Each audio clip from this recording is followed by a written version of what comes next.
ప్రియమైన దేవుని పిల్లలారా, ప్రభువైన యేసుక్రీస్తు వారి పేరట మీ అందరికీ వందనాలు.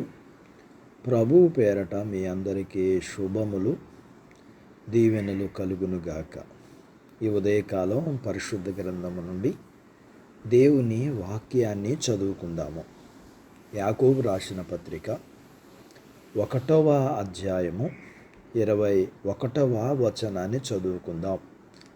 సమస్త కల్మషమును విర్రవీగుచున్న దుష్టత్వము మాని లోపల నాటబడి మీ ఆత్మలను రక్షించుటకు శక్తిగల వాక్యమును సాత్వికముతో అంగీకరించుడి.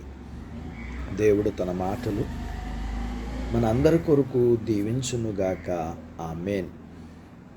ప్రియమైన దేవుని పిల్లలారా, మన కంటితో చూసే దానిని బట్టి, చెవితో వినే దానిని బట్టి మన శరీరం మొత్తం పనిచేస్తుంది. చెవులు పనిచేయకపోతే కళ్ళతో సైగల ద్వారా, కళ్ళు పనిచేయకపోతే చెవి ద్వారా విని పనులు చేసుకుంటాం. కళ్ళు చెవులు కూడా పని చేయకపోతే ఏ పని చేయలేం. ఒక రకంగా చెప్పాలంటే శవంగా బ్రతకవలసిందే. అలాగే దేవుని వాక్యం మన కళ్ళు చెవులు, కళ్ళ ద్వారా చెవుల ద్వారా మాత్రమే మనకి వాక్యం తెలుస్తుంది. మన శరీరంలో ప్రతి భాగము ఒకటి కంటే ఎక్కువ పనులు చేస్తాయి. నోరు మాట్లాడుతుంది, తింటుంది. ముక్కు వాసన చూస్తుంది, గాలి పీలుస్తుంది. కళ్ళు చూస్తాయి, నిద్రపోతాయి. కానీ చెవికి మాత్రం ఒకటే పని, వినడం. అదేనండి, వినడం. వాక్యం విని దాని ప్రకారం నడవని వారు 2 చెవులుండి చెవిటి వారితో సమానం. మనిషి తిన్నా అది ఒంటికి పట్టకపోతే శరీరంలో ఏదో ఒక జబ్బు ఉందని అర్థం. అలాగే వాక్యం ఎంత విన్నా మనిషిలో మార్పు రావడం లేదంటే వారిలో దెయ్యం ఉంది అని అర్థం. దెయ్యం పట్టిన వారికి వాక్యమన్నా ప్రభువన్నా గిట్టదు. చర్చికి వెళ్ళాలన్నా, బైబిల్ చదవాలన్నా, ప్రార్థన చెయ్యాలన్నా అసలు ఆసక్తి ఉండదు. సంఘ కాపరులను చూసినా చూడనట్లుగా తప్పించుకుని తల తిప్పుకుని తిరుగుతారు. మనలో అనేక దెయ్యాలు ఉండడం వల్ల వాక్యం అంటే ఎలర్జీ. ఈ లోక విషయాలపై చూపించినంత ఆసక్తి వాక్యం చదవడానికి చూపించు. మనలో ఉన్న దెయ్యాలు మనల్ని మరులు కలిపి వాక్యం వైపు మన దృష్టి వెళ్లకుండా చేస్తాయి.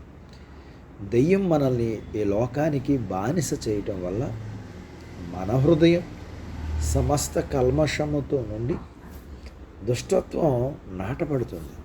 అందుకే మనం వాక్యాన్ని చదవలేం, ధ్యానించలేం. మనలోని దెయ్యం పోవాలంటే శక్తిగల వాక్యమును సాత్వికంతో అంగీకరించాలి. లేదంటే నామకార్థ క్రైస్తవులుగా జీవించాల్సి ఉంటుంది. నీవు క్రైస్తవుడు అయినప్పటికీ దేవుడన్నా, దేవుని పనులన్నా ఆసక్తి లేకపోవటం, దేవుని గురించి ఆలోచించకపోవటం, ఈ లోక సంబంధమైన జీవితాన్ని ఎక్కువగా ప్రేమించటం, ఇవన్నీ దయ్యపు లక్షణాలు. ఇలాంటి భావనలు ఉంటే నీలో దయ్యం ఉంది. అందుకని దయ్యం నుండి విడుదల కావాలంటే వాక్యము అంగీకరించు.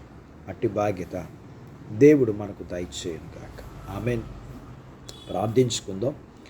నాతో పాటు ఏకీభవించండి. మమ్ములను మిక్కిలిగా ప్రేమించిన మా ప్రియ పరలోకపు తండ్రి, మీ పరిశుద్ధ నామమును బట్టి మీకు వందనాలు. ఈ ఉదయకాలం మీ పాదాల దగ్గర మీ లేఖనాన్ని మేము నేర్చుకోవడానికి సహాయం చేశారు. నేర్చుకున్న లేఖనపు సత్యాన్ని బట్టి అపవాది మా జీవితాల్లో ఉండి వాడు నడిపిస్తున్న నడిపింపుకు వాడి ఏలుబడి నుండి విడుదల పొందినట్లుగా మీ వాక్యాన్ని అంగీకరించే బాధ్యత మీ పిల్లలమైన మా అందరికీ దయచేయండి.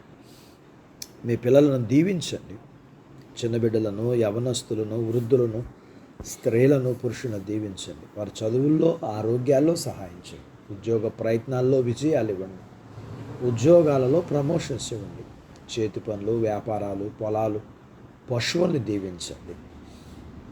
వివాహాలు కాని వారికి అవ్వటానికి, గర్భఫలములు లేకున్న వారికి ఇమ్మని, గర్భఫలములు ఇచ్చిన వారికి సుఖమైన ప్రసూతి ఇమ్మని, ప్రసూతి అయిన తల్లి పిల్లలకు ఆరోగ్యాలు ఇమ్మని, మీ పిల్లల అవసరాలు, సమస్యలు, బలహీనతలు, రుణాలు తీర్చి మీ పిల్లల్ని మీరు దీవించమని, మీరు సిద్ధపరిచిన పరలోకపు భూ సంబంధమైన దీవెనకు పాత్రులు చేయమని యేసు ప్రభు వారి పేరట స్తుతించి ప్రార్థించి అడిగినవన్నీ పొందుకుని ఉన్నాము తండ్రి. ఆమెన్. దేవుడు మిమ్మల్ని దీవించునుగాక. ఆమెన్.